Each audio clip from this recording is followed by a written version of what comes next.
حضرت حکیم لقمان فرماتے ہیں، تم زندگی میں چٹان بنو اور مصیبت کی لہروں سے زور آزمائی کرنے کے بعد واپس جانے کا نظارہ صبر و سکون اور وقار سے کرتے رہو۔ آپ فرماتے ہیں، کامیابی ان کو ہمیشہ مشکل اور کٹھن معلوم ہوتی ہے جو یہ نہیں جانتے کہ انہیں کامیاب انسان بننے کے لیے کیا کرنا چاہیے۔ آپ فرماتے ہیں، قوموں کی ایک مصیبت یہ بھی ہے کہ ان میں ایسے افراد جنہیں کچھ کہنا چاہیے چپ رہتے ہیں، اور جنہیں خاموش رہنا چاہیے وہ بولتے رہتے ہیں۔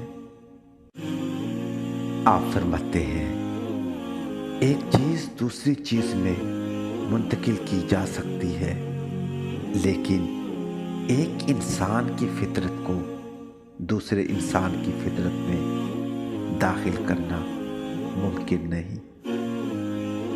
آپ فرماتے ہیں، انسان کی کھال تو بدل سکتی ہے لیکن فطرت نہیں۔ دنیا میں ہر فرد کی کچھ نہ کچھ اہمیت اور قیمت ہے، خواہ وہ اسے سمجھے یا نہ سمجھے۔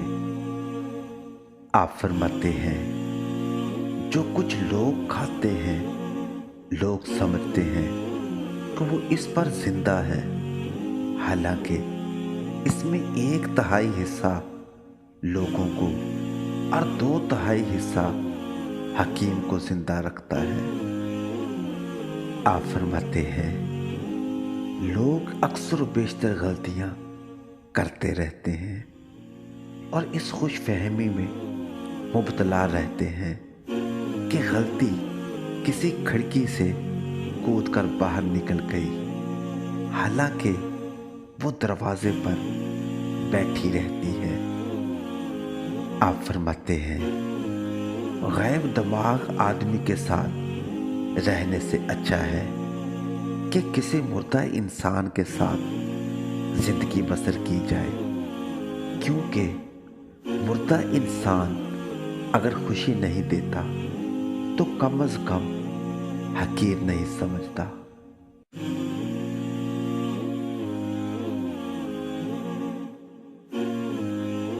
آپ فرماتے ہیں، سمندر کا وہ پانی جو سمندر سے باہر ہو، اسے دریا، جھیل، بادل، آنسو، شبنم کچھ بھی کہہ دو، لیکن پانی کا وہ حصہ جو سمندر میں شامل ہو جائے وہ سمندر ہی کہلائے گا۔